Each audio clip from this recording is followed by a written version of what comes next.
Friends, मैं हूं मासूम हैदर। इस वीडियो में मैं आपको बताने वाला हूं regulation of the cholesterol synthesis. Video start करने से पहले आप मेरा चैनल सब्सक्राइब कर दें, बेल आइकन को प्रेस करें ताकि मेरी नई आने वाली वीडियोस का नोटिफिकेशन आपको मिल सके। तो स्टार्ट करते हैं कोलेस्ट्रॉल सिंथेसिस। कोलेस्ट्रॉल सिंथेसिस की रेगुलेशन जो है ये बेसिकली 5 वेज होते हैं कोलेस्ट्रॉल सिंथेसिस को रेगुलेट करने के, जिनको फर्दर 2 पार्ट्स में डिवाइड किया गया है।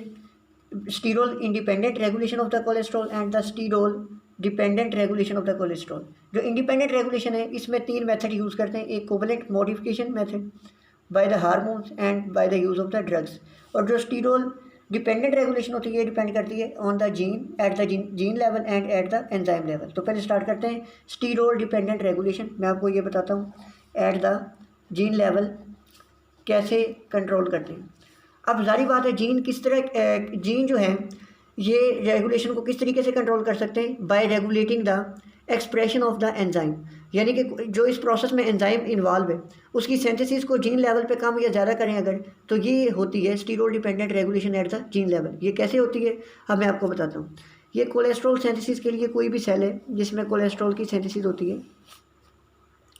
अब ये सेल है, लेट्स सपोज ये लीवर का सेल है, तो ये क्या है, इसका न्यूक्लियस है सेल का। अब इसके न्यूक्लियस के अंदर क्या पड़ा होता है, डीएनए पड़ा होता है। ये मैंने डीएनए बनाया हुआ है, ये जो है क्या है, डीएनए। अब इसके ऊपर जो डीएनए में मैंने ये दिखाया है ग्रीन कलर का एरिया, ये जो ग्रीन कलर का एरिया मैंने शो किया ये जीन है एंजाइम का। मैंने आपको बताया था कि रेगुलेटरी एंजाइम जो कोलेस्ट्रॉल सिंथेसिस का था वो कौन सा था, आप यहाँ पे देख सकते हैं HMG कोए रिडक्टेज। HMG कोए रिडक्टेज का जो जीन है ये पड़ा हुआ है डीएनए में, जिसको मैंने ग्रीन कलर से शो किया है। अब इस जीन के ऊपर एक रेड कलर का एरिया होता है जिसको मैंने ये दिखाया, ये छोटा सा एरिया। इस एरिया को कहते हैं अपस्ट्रीम ऑफ द जीन्स, इसको कहते हैं अपस्ट्रीम ऑफ द जीन, या इसको कहते हैं स्टीरोल रेगुलेटरी एलिमेंट।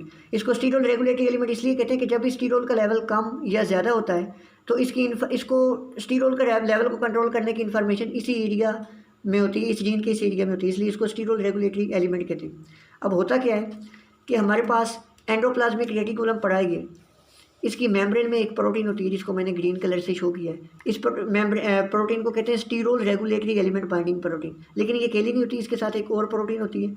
ये दोनों प्रोटीन मिलकर एक कम्प्लेक्स बनाती है जो एंडोप्लाज्मिक रेटिकुलम की मेम्ब्रेन में पड़ा होता है। रेड कलर की प्रोटीन को कहते हैं स्कैप प्रोटीन। स्कैप प्रोटीन का मतलब होता है जो होता है यहाँ पे SREBP क्लीवेज एक्टिवेटिंग प्रोटीन। जबकि ये जो ग्रीन कलर में मैंने आपको दिखाई ये क्या थी, SREBP2। तो अब ये दोनों कम्प्लेक्स बना के एंडोप्लाज्मिक रेटिकुलम की मेम्ब्रेन में पड़ी होती हैं। जब कभी क्या होता है स्टीरोल का लेवल हो जाता है हमारे पास कम, तो ये कम्प्लेक्स क्या होता है, ये यहाँ से ब्रेक करता है, ये कम्प्लेक्स मूव कर जाता है टूवर्ड्स द गाल्जी कम्प्लेक्स। जब ये गाल्जी के पास आता है तो यहाँ पे एक एंजाइम एक्ट करता है इस कम्प्लेक्स के ऊपर। जब ये कम्प्लेक्स के ऊपर एंजाइम एक्ट करता है तो ये कम्प्लेक्स ब्रेक डाउन होती है, तो एक छोटा सा सॉल्युबल फ्रेगमेंट निकलता है। ये फ्रेगमेंट जाके स्टीरोल रेगुलेटरी एलिमेंट पे बाइंड करता है, क्योंकि अब ये प्रोटीन है सॉल्युबल फ्रेगमेंट और ये स्टीरोल रेगुलेटरी एलिमेंट पे बाइंड कर रहा है, तो इसको कहते हैं sterol regulatory element binding protein. अब ये प्रोटीन क्या करती है, ये ट्रांसक्रिप्शन फैक्टर के तौर पर एक्ट करती है जीन ऑफ द HMG कोए रिडक्टेज के लिए, जिसकी वजह से क्या होती है, इसकी होती है जीन की ट्रांसक्रिप्शन। ट्रांसक्रिप्शन के बाद क्या होता है, ट्रांसलेशन होती है, और ट्रांसलेशन के बाद अल्टीमेटली क्या हो जाती है, HMG कोए की सिंथेसिस क्या हो जाती है, बढ़ जाती है, जिसकी वजह से कोलेस्ट्रॉल सिंथेसिस बढ़ती है और स्टीरोल लेवल दोबारा नॉर्मल हो जाता है। अब अगर स्टीरोल का लेवल हो गया है ज़्यादा तो अब क्या होगा, अब हमने कोलेस्ट्रॉल सिंथेसिस को रोकना है। तो वो कैसे होगा कि ये कम्प्लेक्स असल में यहाँ से ब्रेक करके गाल्जी के पास आया था, तो एक प्रोटीन रिलीज हुई थी जो ट्रांसक्रिप्शन फैक्टर के तौर पर एक्ट की थी। लेकिन अब क्या होगा, ये कम्प्लेक्स ब्रेक नहीं होगा, बल्कि क्या होगा, एक और प्रोटीन है जो कि ये हमारे पास स्कैप प्रोटीन है, इसको बाइंड करके रखेगी यहाँ पे। स्कैप प्रोटीन के साथ एक और प्रोटीन बाइंड कर जाती है, इसको कहते हैं इनसिग प्रोटीन, जिसका दूसरा नाम होता है इंसुलिन इंड्यूस्ड जीन प्रोडक्ट्स। ये प्रोटीन क्या करती है, स्कैप प्रोटीन को बाइंड कर लेती है, और स्कैप प्रोटीन ऑलरेडी बाइंड किसके साथ पड़ी थी, SREBP2, जिसकी वजह से ये कम्प्लेक्स यहाँ से रिलीज़ नहीं हो सकता। जब ये रिलीज़ नहीं होगा तो इसकी यहाँ पे ब्रेक डाउन नहीं होगी। जब ब्रेक डाउन नहीं होगी तो ये प्रोटीन ट्रांसक्रिप्शन फैक्टर के तौर पे जो एक्ट करती है ये इधर जीन्स लेवल पे नहीं जाएगी, जिसकी वजह से ट्रांसलेशन नहीं होगी और HMG को रिडक्टेज की सिंथेसिस डिक्रीज होगी और अल्टीमेटली स्टीरोल सिंथेसिस डिक्रीज होगी और लेवल इसका कम हो जाएगा। दूसरा वे जो था हमारे पास रेगुलेट करने का, दूसरा वे जो था रेगुलेशन का, वो क्या था, एंजाइम लेवल पे रेगुलेट करते हैं। किस लेवल पे, एंजाइम।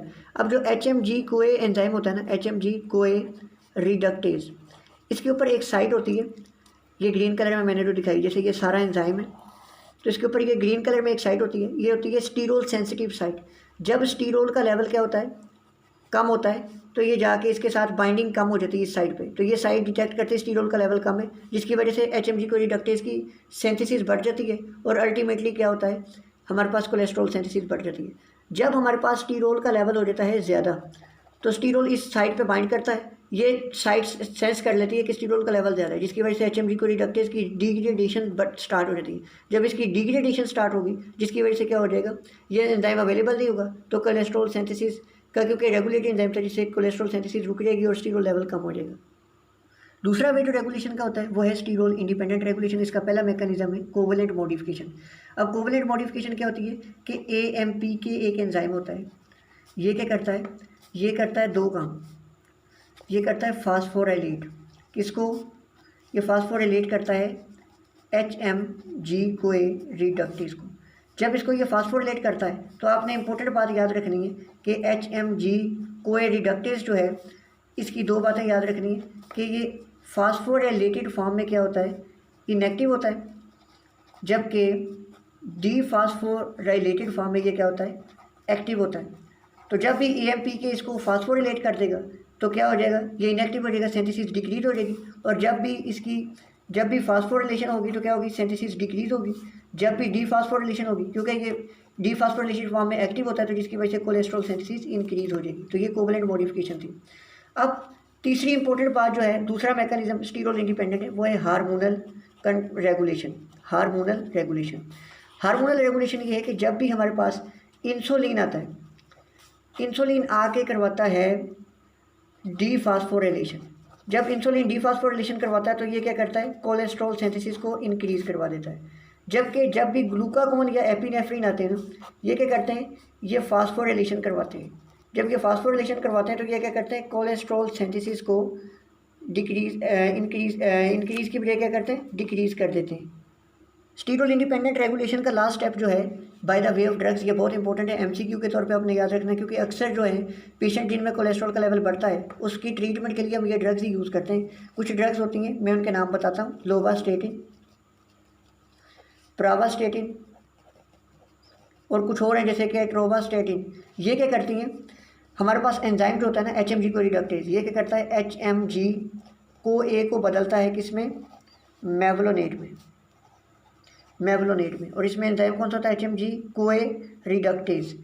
अब क्या करती हैं कि ये ड्रग्स जब आती हैं, ये स्ट्रक्चरल एनालॉग होती हैं किसका, HMG कोए का। जब ये HMG कोए का एनालॉग होती हैं, तो क्या होता है कि जो HMG कोए रिडक्टेज होता है, इसको पता ही नहीं चलता कि ये इसका सबस्टेट HMG कोए या लोवास्टेटिन है या प्रावास्टेटिन है, जिसकी वजह से क्या होता है, ये इनको प्रोडक्ट में कन्वर्ट नहीं कर सकता, मेवलोनेट नहीं बनेगा, तो आगे कैस्केड ऑफ रिएक्शन स्टॉप हो जाएगी, जिसकी वजह से कोलेस्ट्रॉल सिंथेसिस डिक्रीज हो जाएगी। तो इसको यूज़ किया जा सकता है in the treatment of the hyper cholesterolaemia. तो ये मैंने आपको जर्नल बेस्ड रेगुलेशन के बताएं, 5 होते हैं, 2 स्टीरोल डिपेंडेंट और 3 स्टीरोल इंडिपेंडेंट। अगर आपको कोई क्वेरी हो, आप मुझे कमेंट सेक्शन में बता सकते हैं। Thank you very much.